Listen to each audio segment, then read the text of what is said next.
With profound, humble gratitude and love to all venerated enlightened masters, we bow to the Almighty in soulful gratefulness for gifting us with their holy, blessed presence. May all beings be awakened by their divine grace.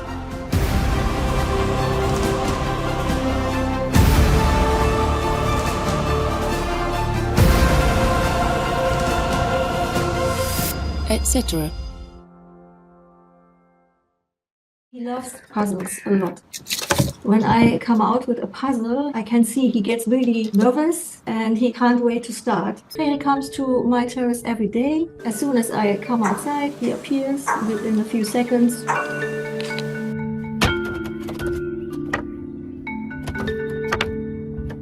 The most impressive thing about him are his eyes. When he comes very close, there's such a big personality.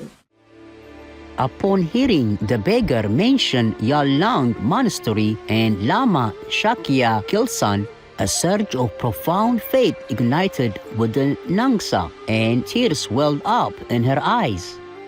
The life of Nangsa Obum, a Tibetan spiritual journey. Continue watching to find out more. Vegan side effect, so much more mental clarity.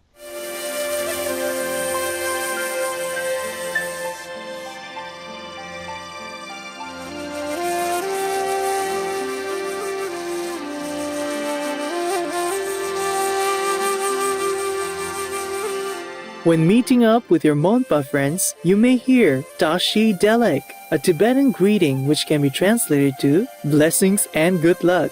Beloved viewers, I am Shodrak. The sincere Monpa people of northeastern India, southeastern Tibet, and eastern Bhutan thank heaven for rewarding your compassion towards all beings.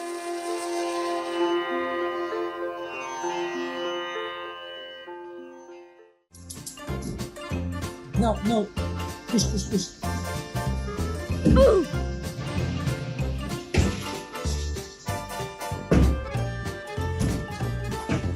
now, quick. That's it. Welcome to The Life of Nangsa Obum, a Tibetan spiritual journey. My beautiful face, the enemy of Dharma practice, Nangsa Obum.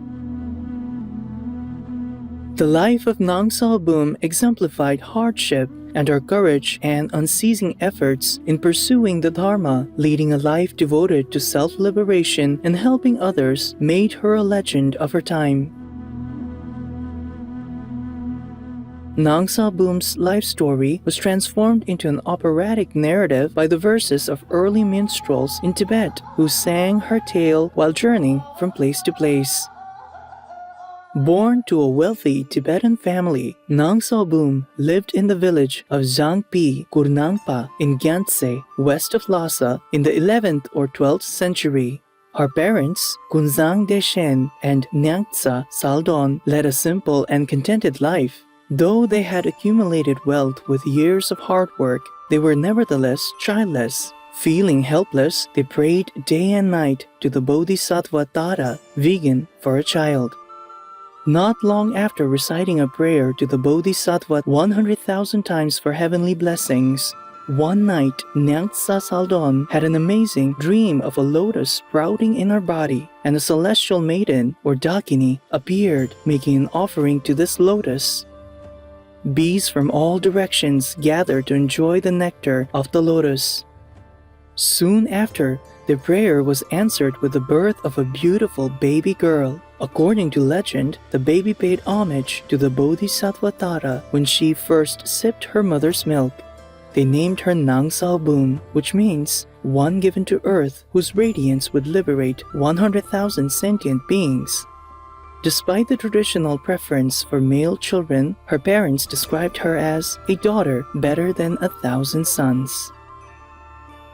Nangsa Obum had a happy childhood under the loving care of her parents and grew up possessing the qualities of strength, health, gentleness, intelligence, and beauty. By age 15, she was overwhelmed with suitors, but she preferred to study the Dharma because she understood worldly pleasures are impermanent. At that time, King Drashen of Renang wanted a wife for his son. Prince Drakpa Samdrup. When he spotted Nangsa at the annual Nenying Sungtuk festival, he was instantly mesmerized by her grace and beauty. Against her will, the king chose her to be his son's bride. Fearful of the king's power, her parents obliged and sent her to Renang to be married to Prince Drakpa Samdrup. After 7 years of marriage, she gave birth to a son named Lau Darpo.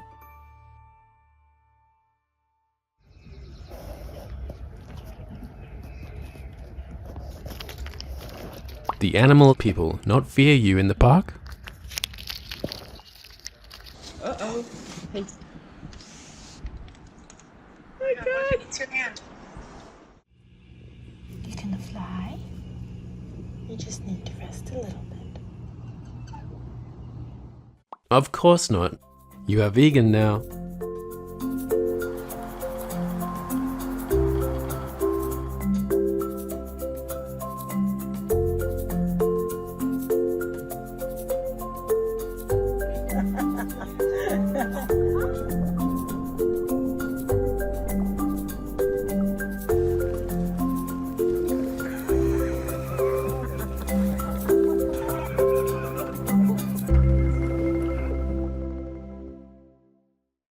The king and his son loved Nangsa so much and praised her virtues. To show their love, they gave Nangsa the key to the royal storehouse. This privilege had previously rested with the king's daughter, Princess Ani Niemo, before the transfer.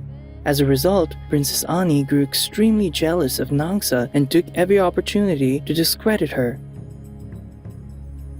One day, when Nangsa was working with others in the field, 2 yogis appeared and asked for alms. The 2 yoga practitioners taught Nangsa the impermanence of all conditioned things and encouraged her to use human life to do something meaningful. With devotion and compassion, Nangsa gave them some of the harvest. Grateful for her generosity, the yogis shared that they hailed from Mount Kailash and were disciples of the venerated Master Milarepa, vegetarian. It's said one of them was Richungpa, vegetarian. On seeing this, Princess Ani flew into a rage, beat Nangsa furiously, and complained to her brother about the incident. Ani untruthfully claimed Nangsa had beaten her because the princess had intervened when 2 charismatic yogis arrived, and Nangsa set aside her work to engage with them. She hinted at a potential breach of fidelity. Convinced by his sister's influence, Nangsa's husband beat his wife. In the Sera Gyalung Monastery, Lama Shakya Gyaltsen, endowed with clairvoyance, foresaw Nangsa's future and recognized her potential to bring great benefit to all sentient beings. He transformed into a beggar accompanied by a dancing monkey person and appeared before her. He sang a song about the futility of squandering one's precious human life in worldly pursuits and implored Nangsa for alms. Riveted by the Lama's teaching, Nangsa brought them into the house and donated her own piece of jewelry.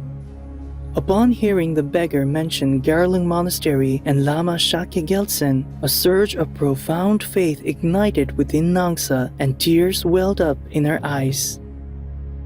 Her husband noticed this, and Princess Ani took the opportunity to mislead her brother and their father, King Drashen, by wrongfully accusing Nangsa of being unfaithful towards the family. In a rage, they tortured Nangsa, who was overcome with pain from the beating and finally passed away. Legend has it that in death, she traveled to the underworld and met the worshipped Bodhisattva Avalokiteśvara, vegetarian, in his form as the Lord of the Dead. As he browsed through the karma record, he found Nangsa virtuous and sent her back to the living world to be a revenant, or one who has returned from the dead, and aid others in virtuous conduct. Vegan, let's all be real humans.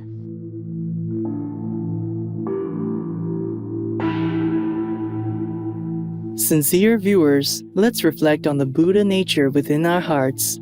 We'll be right back here on Supreme Master Television.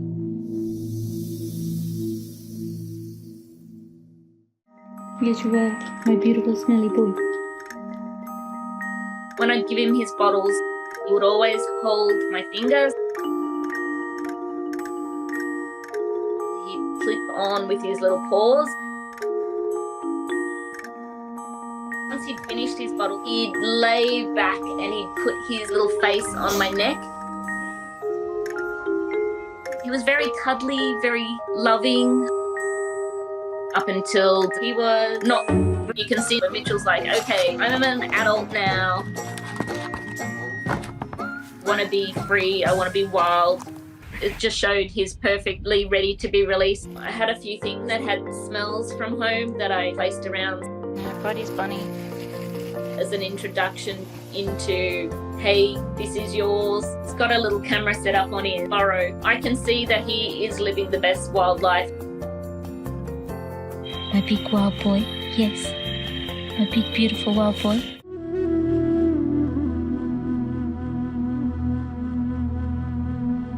Welcome back to The Life of Nangsa Obum, a Tibetan spiritual journey.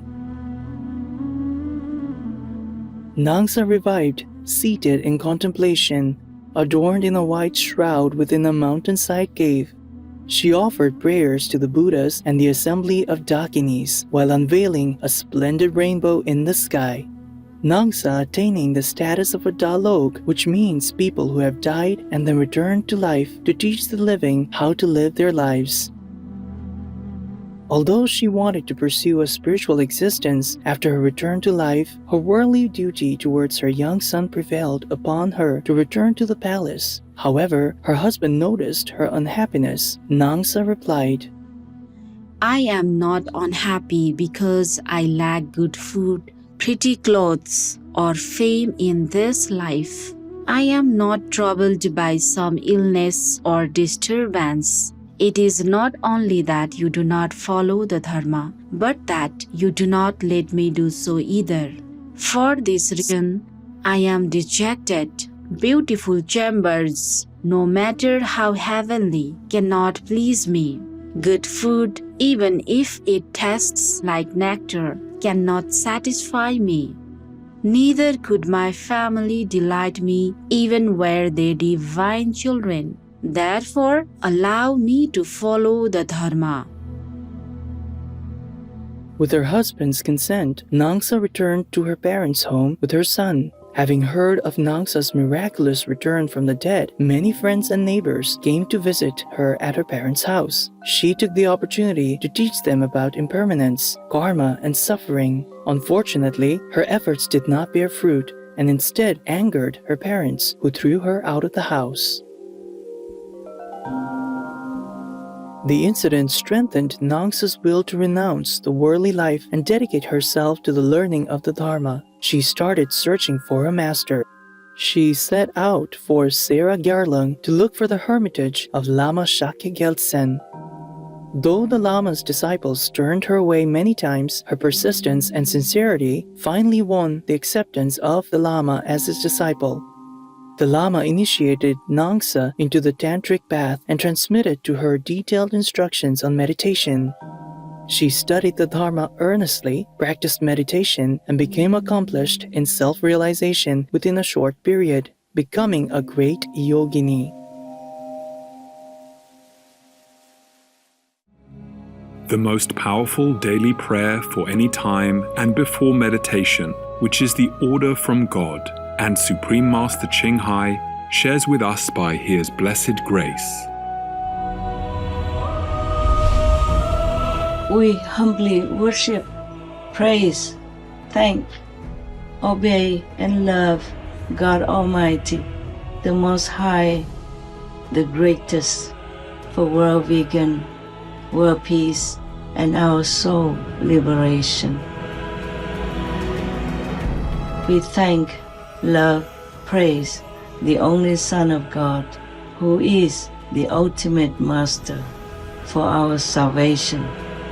We follow the teaching of all the saints and sages. We thank, love, and praise them, who are the representatives of God for our spiritual elevation.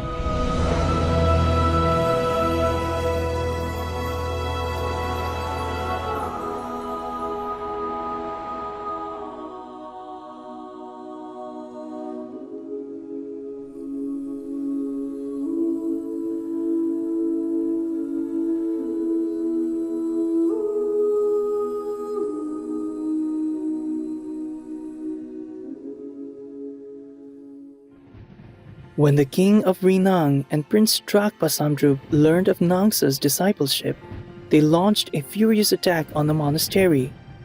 Legend has it that Lama Shakya Gyaltsen appeared with miraculous displays to move mountains, heal wounded monks, and restore life to slain disciples. At the same time, Nangsa transformed her woven scarf into wings of liberation and soared above the king, his son, and the army. These miraculous displays left them dumbfounded, and they halted the attack.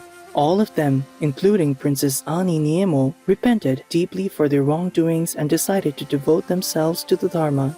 They all bowed to the master, and Nangsa Obum, recognizing her as an emanation of the goddess Dorje Phagmo Vajravarahi. The scarf became a symbol of personal freedom and a sign of compassion for the well-being of others.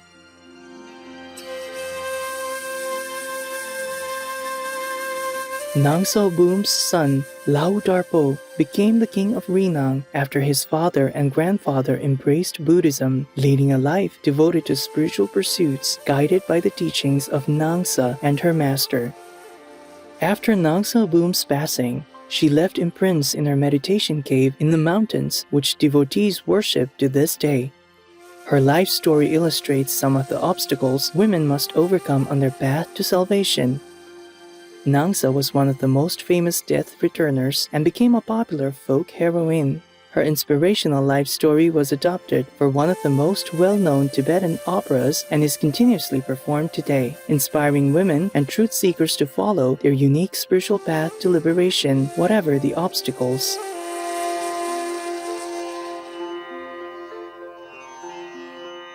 The benefits to health of a vegan diet are far, far less cancer. Some cancers aren't much affected, but most cancers are almost unknown in vegetarians and vegans. Heart health is vastly better, as well as diabetes is almost unknown amongst vegetarians and vegans. The Reverend Father John Ryder, vegan.